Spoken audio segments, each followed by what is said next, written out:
Hi friends, ബിഗിനേഴ്സിന് crochet പഠിക്കാൻ വേണ്ടിയുള്ള ആദ്യത്തെ ട്യൂട്ടോറിയലിലേക്ക് എല്ലാവർക്കും സ്വാഗതം.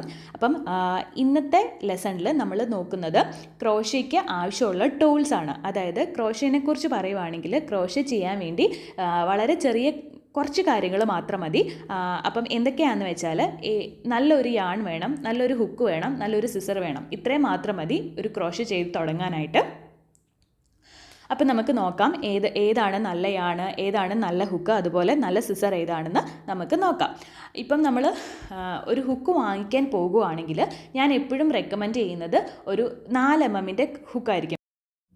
ഈ ഹുക്ക് ബിഗിനേഴ്സിന് യൂസ് ചെയ്യാനായിട്ട് വളരെ എളുപ്പമാണ്. അതുപോലെ തന്നെ സ്റ്റിച്ചസ് ഒക്കെ കാണാനും വളരെ എളുപ്പമാണ്. പിന്നെ ഈ ഹുക്കിൻ്റെ ടൈപ്പിനെ കുറിച്ച് പറയുവാണെങ്കിൽ എപ്പോഴും ഞാൻ റെക്കമെൻഡ് ചെയ്യുന്നത് അലുമിനിയം ഹുക്സ് ആയിരിക്കും.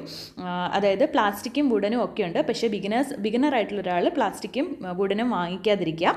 അലുമിനിയം ആണെങ്കിൽ കൂടുതൽ ഈസി ആയിരിക്കും സ്റ്റിച്ചസ് കാണാനും, പിന്നെ നമുക്ക് കംഫർട്ടബിൾ ആയിരിക്കും യൂസ് ചെയ്യാനും. നമുക്ക് യാണിനെ കുറിച്ച് പറയാം. യാൺ ചൂസ് ചെയ്യുമ്പോഴത്തേനും എപ്പോഴും ലൈറ്റ് ആയിട്ടുള്ള അല്ലെങ്കിൽ ബ്രൈറ്റ് ആയിട്ടുള്ള കളേഴ്സ് യൂസ് ചെയ്യുക. അതായത് നമുക്ക് സ്റ്റിച്ചസ് കാണാനായിട്ടും ചെയ്യുമ്പോൾ എളുപ്പവും അങ്ങനത്തെ യാൺ യൂസ് ചെയ്യുന്നത് ആണ്.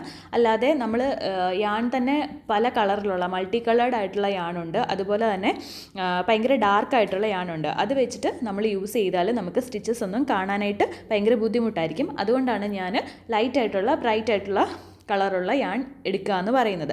പിന്നെ യാണിൻ്റെ ടൈപ്പിനെ കുറിച്ച് പറയുവാണെങ്കിൽ പലതരത്തിലുള്ള ടൈപ്പ് ഓഫ് യാൺ ഉണ്ട്. നമ്മളെപ്പോഴും വാങ്ങിക്കുമ്പം മീഡിയം വെയ്റ്റുള്ള വേസ്റ്റഡ് വെയ്റ്റ് യാൺ വാങ്ങിക്കാനായിട്ട് ശ്രദ്ധിക്കുക. അതാണ് നമുക്ക് യൂസ് ചെയ്യാനായിട്ട് വളരെ എളുപ്പം. പിന്നെ ഈ വെയ്റ്റ് എന്ന് പറയുന്നത് നമ്മൾ വാങ്ങിക്കുന്ന യാണിൻ്റെ ബാക്ക് സൈഡിൽ ഒരു ലേബൽ ഉണ്ടാവും. അതിൽ കൊടുത്തിട്ടുണ്ടായിരിക്കും 4 എന്നുള്ള, മീഡിയം 4 എന്നുള്ളത്.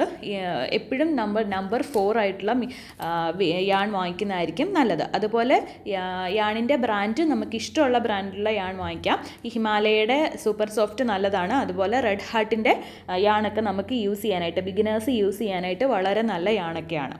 ഇനിയിപ്പം സിസറിൻ്റെ കാര്യം എടുക്കുകയാണെങ്കിൽ എല്ലാവരുടെയും വീട്ടിൽ സിസർ എന്തായാലും ഉണ്ടായിരിക്കുമല്ലോ. അപ്പോൾ അത് യൂസ് ചെയ്യാം. ഇനി നമ്മൾ ക്രോഷെ ചെയ്യാൻ വേണ്ടി അല്ലെങ്കിൽ ഒരു പുതിയ ക്രാഫ്റ്റ് ചെയ്യാൻ വേണ്ടി പോകുമ്പം ഒരു സിസർ വേണം എന്നുണ്ടെങ്കിൽ നല്ല ഷാർപ്പ് പോയിൻ്റുള്ള ഒരു ചെറിയ സിസർ എപ്പോഴും യൂസ് ചെയ്യുക. അതായിരിക്കും ക്രോഷെ ചെയ്യാൻ വേണ്ടി നല്ല ഒരു സിസർ എന്ന് പറയുന്നത്. നമ്മൾ ഇന്ന് ഡിസ്കസ് ചെയ്തതിൻ്റെ ഒരു ഓവർവ്യൂ ആണ്. നോക്കുക, എന്നിട്ട് ആവശ്യമുള്ളതൊക്കെ വാങ്ങിച്ചിട്ട് തിരിച്ചു തരിക, എന്നിട്ട് അടുത്ത ലെസൺ കാണുക. ഓക്കെ, അപ്പം താങ്ക്സ് ഫോർ വാച്ചിങ്. അടുത്ത സെക്കൻഡ് ലെസണുമായിട്ട് വരാം. ബൈ.